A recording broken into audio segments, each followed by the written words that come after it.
Literally walk us through that lap. I think you went around 15 minutes. That is flying. How'd you find it? Oh, that was tough. That was completely different to what we're used to as walkers. So it's a bit of fun, but really hard. I was suffering there. Well, I'm curious, how did you find Anderson Street Hill walking up that? It's hard enough to run, let alone trying to do the technical side of race walking. I took the hill easy. I sat back behind the boys, kind of let them drag me up, let them do the work, and I made my move down the hill. But still, that's a tough climb. Yeah, it isn't easy. It makes me sick even thinking about it. Now, you've moved across here from WA. How are you finding being here? Or is it just for a period of time, or have you moved over here full time? It's a full-time move. It's so far so good. I'm missing the Perth weather, missing the beaches, but there's a good community of walkers here, so it makes it worth it. Well, that's what I was saying. It was one of the more wholesome scenes I've seen down there, all arm in arm. What's next for you now? What's the season in store for? Most of us are off to Spain next month. We'll all be doing a 20k over there. It's one of the sort of bigger global events. And after that, Com Games World Championships. Incredible. Well, hey, good luck. I'm going to jump over here. We're going to get the Golden Girl of Victoria. Jemima, how did you find that? Okay, yeah, you go uphill. Yeah, I might have a little bit of a height advantage here. How did you find the lap? That was good. Never done something so short. Got that sort of throat burn that I remember from school cross country where you're really sprinting the whole way, but it was fun. Yeah, 3.86k, that is not a common thing. Hold on, I'm going to grab one of these for you, these Modex. This will be good for your recovery. Now, obviously, I was just saying to Declan, up the hill, that's got to be incredibly tough. What was the hardest part of it? You're pretty used to the road. This would be very different. The hardest part was probably just the first 300 because you've got all that adrenaline. You really go for it, and then 300 metres in, you realise, oh, like, I've got to carry all this lactic now. Yeah. Well, so similar to Declan, he's heading over to Spain. I'm assuming you're doing that as well. What does the rest of the season look like for you? Yeah, really excited to have a dance with the top women in the world in Spain because I felt like one of the key things I missed in the lead up to Tokyo was a bit of a warm-up event because of all the cancellations. So I'm excited just to mix it with them, see and what... Is that us? That could be us. We could be too close.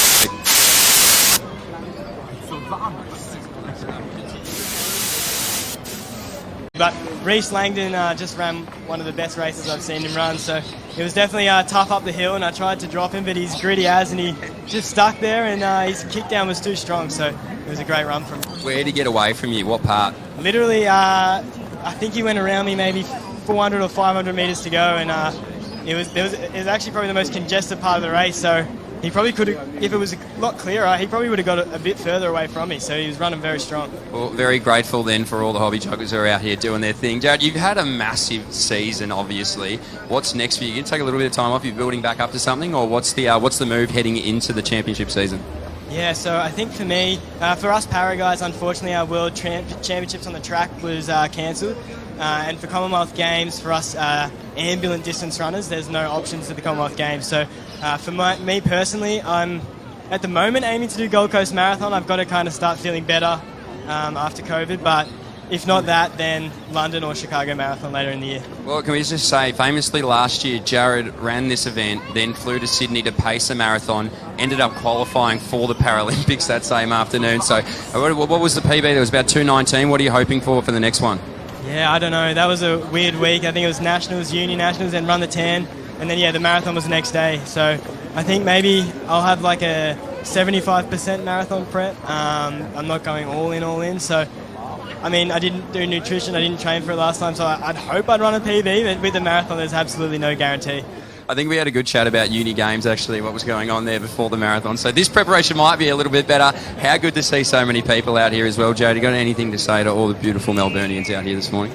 Yeah, no, thanks everyone for coming out, everyone for supporting us during the Paralympics last year. So, Tim, I am here with Jimmy Hansen. I'm going to call you the man from Tasmania, even though you spent a little bit of time here. Looking incredibly fit. Jimmy, 10:40-odd for the lap. How'd it feel? Yeah, awesome. Love the tan. It was actually my first ever session I did in Melbourne. It was around here, so to take this win, and I mean the field wasn't what it was last year, but still awesome to take the win here. Yeah, 100%. It was pretty loaded. We were just talking, Liam Adams, an incredibly hard egg to crack. Where did you start to move away from the field, or was it just hold on and hope? So halfway up the hill, like the second hill, I started moving a little bit away from Liam, and then I got a little bit worried because I could feel him the whole way down the hill. and obviously there was a grand on the line for the win, so I knew Liam wasn't going to die wondering, so I tried to get away, like keep the gap with 400 to go and just try to make him feel like I was going better than I did, and yeah, luckily he held on. You are always a strong, well, the two of you actually are both very strong competitors. We were just saying you've had such an awesome year. You're such a great story for running. What does the rest of the season have in store for you? Try and gear up maybe for a World Champs Com Games qualifier? Yeah, so I'm going to train pretty hard the next 6 weeks. I'm coming down to Melbourne for about a 1 week stint just to train with Peter Bowl and a few of the other guys down here and try to get some speed in my legs. And then I'll do the Leonora Golden Mile in about 4 weeks. And if I'm going well, then I'll go overseas and see if I can run a PB or run a time, so looking forward to that. Well, I really hope that you do. As I said, a great story. We actually got Jeff Risley who's doing our live stream. Obviously, you spent a fair bit of time with Jeff. He's helped you a lot, and he's now retired. How's that feel to have him on the sidelines now and probably commentating and listening to what we're saying right now? Yeah, it's surreal to have Jeff on the sidelines. So Jeff moved me to Melbourne 5 years ago to do a training block with him. Just, a kid from Tasmania. I got to experience what it's like training with one of the best athletes in the world, and Jeff's career is remarkable. My dream's to make 1 Olympics, and Jeff made 4, and the setbacks he had along the way, it's inspiring. So yeah, he's just such a champion of the sport. So just awesome to be a part of his journey. He is one of the great men of the sport. Jimmy, congratulations, mate. I was stoked to see you get the win, and again, we really want to get behind him and maybe get him to that World Champs Com Games qualifier. 10:40, that is flying. Jimmy, well done today, mate.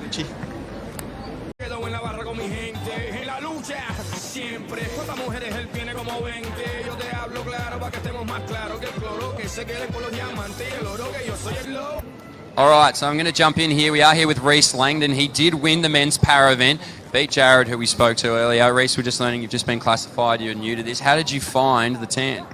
Yeah, it was interesting. It was the first time I've ever actually ran here, so it was a really cool experience, actually. How is it compared to the trails and the tracks that you'd be used to in Canberra? Is it just completely different, or you got a few things like this up there? We haven't really got too much like this. Like, it's pretty manicured dirt. Like, it was perfect to run on. Yeah, it was amazing. I've never heard it called manicured dirt. That is exactly what it is. What was the hardest part? Jared was saying that you probably could have pulled away even further, but the hobby joggers kept it back. What was the hardest part of this lap for you? Yeah, I'd say pretty much the downhill in the back part. Your legs get a bit, tacked probably like going a the Anderson really tight Street contest hill. there between So it was kind of hard, just like that downhill part, trying to stay controlled.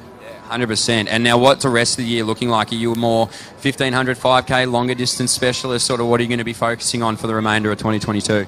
Yeah, so this was probably the end of the Traxxas season for me. So probably going to have a little bit of a rest for the next week or so, and then lead into the winter cross-country stuff pretty much the rest of the year. That's awesome. Well, it's been beautiful to have you down here in Melbourne. Is there anything you want to say? Do you want to talk a little bit of trash to Jared? Is there anything you want to say to all the Melburnians out here this morning at Run the Tan? Yeah, it was a great race. I'm definitely going to be back next year. Yeah, I love Melbourne. Come back to defend the crown. We love that. Hey, Reese, thank you so much. Well done today, mate. Great race. All right.